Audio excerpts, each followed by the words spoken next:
Появились законы, что изменится в нашей жизни. Так, с 1 июня 2020 года в России удваиваются минимальные пособия по уходу за ребенком до 1,5 года. Важно отметить, что нововведение будет действовать независимо от того, потерял ли родитель работу или еще как-то пострадал от ограничений, связанных с коронавирусом. Принятые изменения затрагивают всех, кому назначена минимальная сумма выплат. Суть поправки состоит в том, что теперь она увеличивается в 2 раза – с 300 075 до 6752 рублей. С 1 июня судебные приставы не смогут списывать социальные выплаты для погашения задолженности со счетов граждан. Теперь каждый социальный платеж будет обозначен в банке. Маркировать выплаты будут отправители. В частности, работодатели теперь обязаны указывать в платежных поручениях код вида дохода. Поэтому при поступлении требований обслуживающий счета должника будет определять сумму, на которую должны быть обращены взыскания.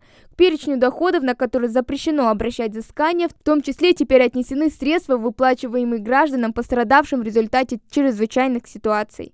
В Центре занятости начнут проверять поданную безработными информацию через ЗАГС о регистрации детей каждого подавшего заявление на пособие по безработице, а через базу данных МВД информацию о его прописке. С начала июня дополняются временные правила регистрации безработных, которые были введены в апреле из-за пандемии коронавируса. Встать на учет по этим правилам можно теперь удаленно с помощью государственных интернет-сервисов.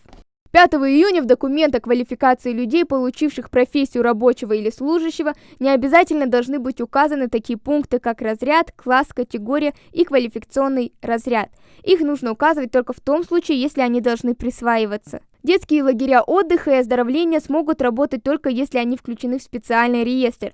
Закон на этот счет был принят в октябре 2019 года, когда закончился предыдущий сезон отдыха. С 1 июня 2020 года детским отдыхом и оздоровлением имеют право заниматься только те организации, которые перечислены в новом реестре. Соответственно, родители смогут свериться, чтобы понимать, имеет ли конкретный детский лагерь право заниматься организацией отдыха. Отмена банковского роуминга. Этот закон вступает в силу только в середине месяца, 14 июня 2020 года, но именно он один из самых важных и долгожданных. С этой даты российские банки не смогут брать специальную комиссию за перевод деньги с карты на карту внутри самого банка, если это объясняется тем, что карта получателя выдана в другом регионе. Неустойка по страховке военнослужащих. 26 июня военнослужащим будут выплачивать неустойку за необоснованную задержку страховой суммы, которую они должны получать при причинении вреда их жизни или здоровью.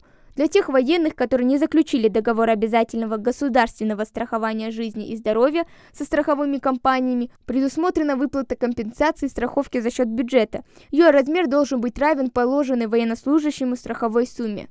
Это лишь часть тех поправок, которые направлены на изменение нашей жизни в лучшую сторону. Каждый закон касается самых разных отраслей жизнедеятельности, начиная от детских пособий, заканчивая помощью малому и среднему предпринимательству. Хава Гагиева, Новости 24.